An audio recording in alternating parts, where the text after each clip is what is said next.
Harold and the Purple Crayon by Crockett Johnson. One evening, after thinking it over for some time, Harold decided to go for a walk in the moonlight. There wasn't any moon, and Harold needed a moon for a walk in the moonlight, and he needed something to walk on.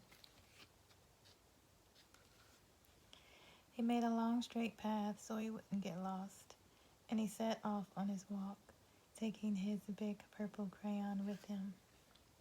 But he didn't seem to be getting anywhere on the long straight path, so he left the path for a shortcut across a field, and the moon went with him. The shortcut led right to where Harold thought a forest ought to be. He didn't want to get lost in the woods, so he made a very small forest with just one tree in it.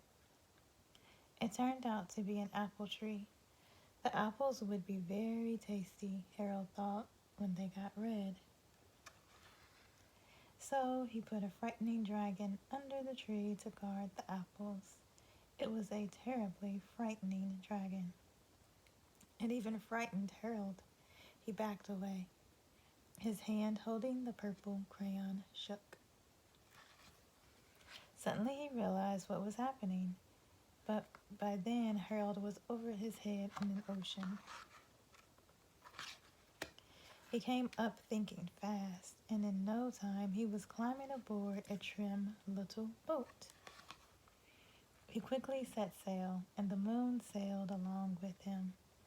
After he had sailed long enough, Harold made land without much trouble. He stepped ashore on the beach, wondering where he was. The sandy beach reminded Harold of picnics, and the thought of picnics made him hungry. So he laid out a nice, simple picnic lunch. There was nothing but pie, but there were all 9 kinds of pie that Harold liked best. When Harold finished his picnic, there was quite a lot left. He hated to see so much delicious pie go to waste. So Harold left a very hungry moose and a deserving porcupine to finish it up. And off he went, looking for a hill to climb to see where he was.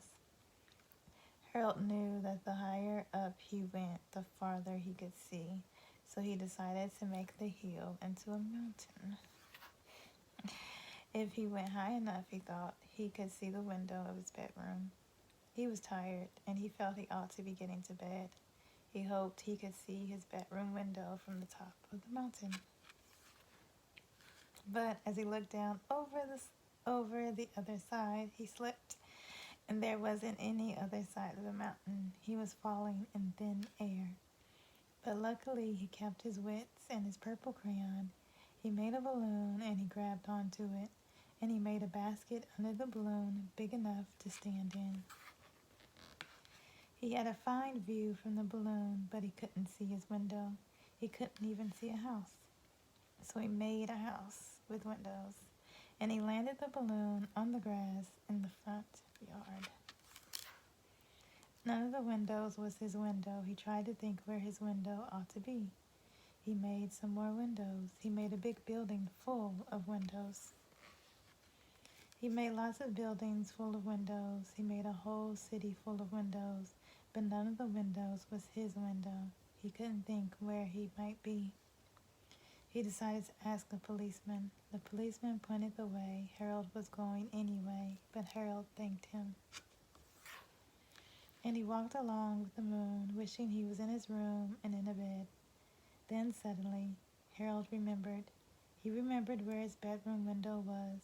When there was a moon, it was always right around the moon. And then Harold made his bed. He got in it, and he drew up the covers. The purple crayon dropped on the floor, and Harold dropped off to sleep.